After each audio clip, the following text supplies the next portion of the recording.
What's up, space pirates? This is your Admiral, the effortlessly effervescent Dr. Disaster, and I should preface this video with a disclaimer to let you all know my absolute bias against Amazon, even before they sullied the Lord of the Rings with their Rings of Power nonsense. This has been my attitude toward that company. I don't like your jerk-off name. I don't like your jerk-off face. I don't like your jerk-off behavior, and I don't like you. The thing is, you hear stories about Amazon all the time. For example, a photographer buddy of mine told me about a guy a few years back who created a camera tripod that people really liked. Apparently, the guy put it on Amazon, it sold really well, but then the company, in their infinite greed and corruption, essentially copied the guy's design, changed just enough of it so that they couldn't get sued, and then they banned him from selling on Amazon, thereby effectively stealing his business. And all for what? A percent of 1% of their overall income in a given year. Listen, punk. To me, you're nothing but dog shit, you understand? That is why this story here is so damned satisfying to me. Apparently, Amazon thought they could do something similar with Valve. They were under the delusion that they could swoop in and change the landscape of the video game world, taking over for Steam with their reflexive entertainment bullshit and all their other cockamamie schemes. They thought they would just steamroll Valve, pun intended, because they are a large company that's used to trashing smaller businesses at a whim. I am better than you. But while this does show a general level of disrespect to Steam and the crew at Valve, it showcases exactly why these numbnuts at Amazon failed and why every other business that attempts to challenge King Gabe keep getting their asses kicked. These people disrespect the gaming community and underestimate the loyalty of gamers to a company that constantly has our backs. Just last week, we talked about how Steam was banning ad-based games on the platform. As a small example, Valve is a company that puts gamers first, and we aren't about to help a wretched, soulless corporation take over in this space. In fact, that's the sort of thing that we have nightmares about. Someday, Gabe Newell will have to pass the torch, and we all hope that it goes to someone who is precisely the opposite of Amazon, whose ambitions, I suspect, are at least part of the reason why, for a while there, Valve was being targeted by elements of the US government. But Steam has had our backs all along, and in response to any nonsense coming at Valve, gamers will continue to have Valve's back. You have my sword. And you have my bow. And my lightsaber.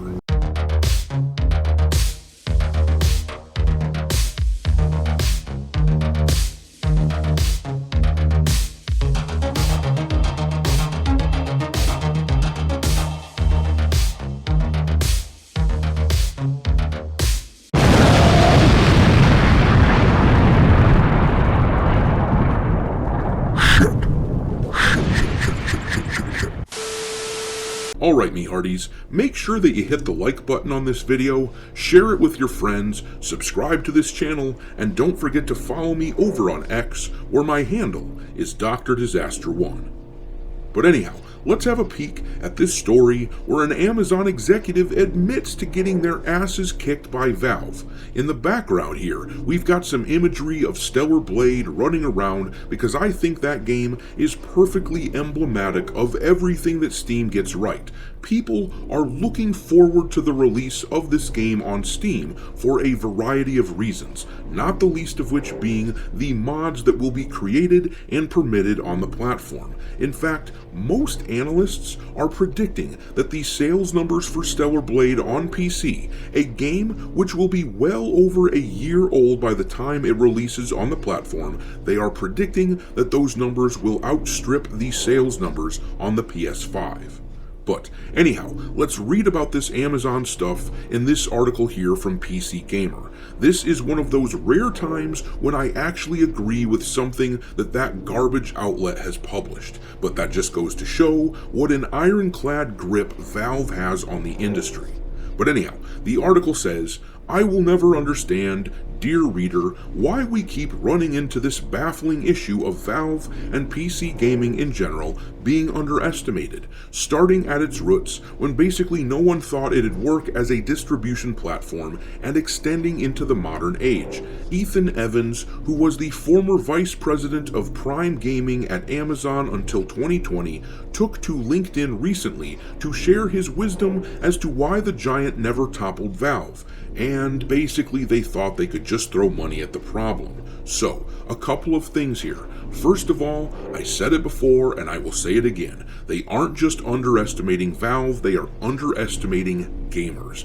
They think that we will willingly jump ship from a company that has protected us from the likes of these soulless corporate sharks in order to embrace what we perceive to be the enemy. They simply don't understand us, which is why the money that companies like this throw at the industry is often just figuratively set on fire. And another thing, the fact that PC gamers are underestimated, despite being easily the most popular way to play games. There are literally hundreds of millions of people who play games on PC. This fact that we are underestimated is astounding.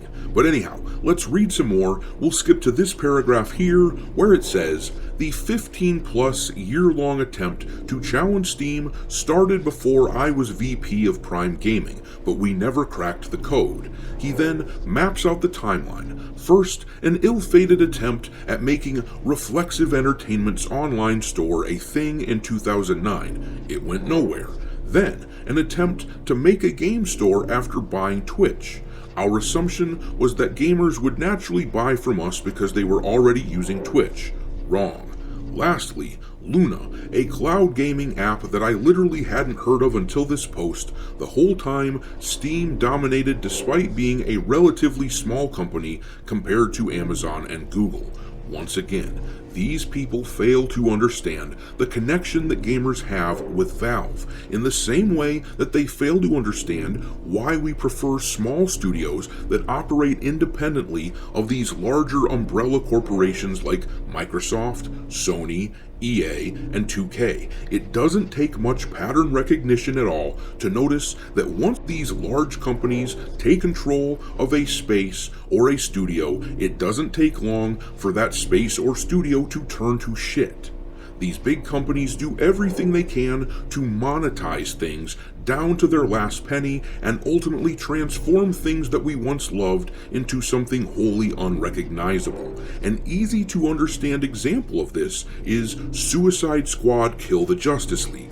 Only a non-gamer would have come up with the idea to take the Arkham Batman universe, a series of revered single-player games, and transform that universe into a live service model with all kinds of planned DLC.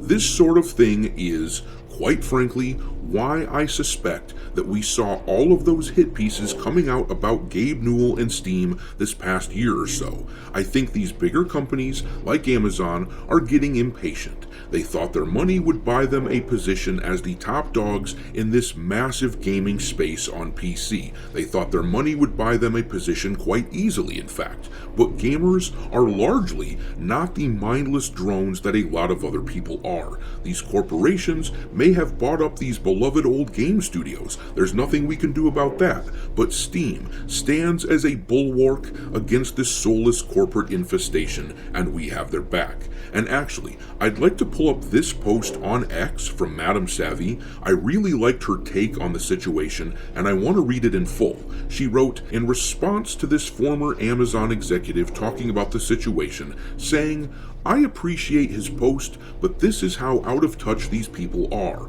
All they see are dollars. They don't see passion. Moons ago, I met a recruiter for their Amazon games department. She was nice, but had wanted to ask about my experience as a woman on Twitch. She was so hyper-fixated on the fact that I was a female, and that alone, she thought shaped my experience. She wanted me to work for them, saying they needed more women. That is problem number one, activist-style hiring and recruiting. I rejected the idea of it because this wasn't the first time I'd been told we can get you a job because we need more women. It is insulting to those with passion to only be seen for a trait that means nothing. I don't game because I'm a woman. I don't draw because I'm a woman. I happen to be a woman who loves games, art, storytelling. Being a woman is meaningless. I don't want to work with women. I want to work with gamers. Problem 2 Amazon has is there is zero passion among its upper management for games. These aren't the type to play them, so they don't understand what gamers want. His mindset is that of companies and investors who use ESG. They think if they throw money and arbitrary things at game companies, they'll just be successful. This isn't the case. Look at what they've done to Rings of Power. Amazon pushed DEI very hard. Amazon focuses on all the wrong things. They do two things very well, and that's it: cloud and shop. Amazon Web Services is their moneymaker. I learned the very basics of their system and how businesses interact with it, and that will always be their focus. This guy will always be out of touch and never know the true wants and needs of gamers and those who love entertainment. They could have cracked the code if they had stopped chasing traits. It's actually not complicated at all, but they're too busy being greedy. Well said, Madam Savvy. And as I said before, I suspect that this type of person, not this guy specifically, not this executive who was talking about the Amazon situation, but this type of person is why all these hit pieces came out about Steam. And it's why at least one senator was trying to get them investigated and possibly even shut down, because these types aren't sure why they can't win, they're just sure that they can't win. So, when scumbags learn they can't compete fairly, they usually resort to unfair methods. Just food for thought, but I'm going to leave it there. Drop your contempt for companies like Amazon into the comment section below, and we will talk there. Thanks for watching, me hearties. If you haven't already, your Admiral is inviting you to subscribe to the channel and become a part of the crew. Life as a space pirate may not be glamorous, but there's always plenty of booty.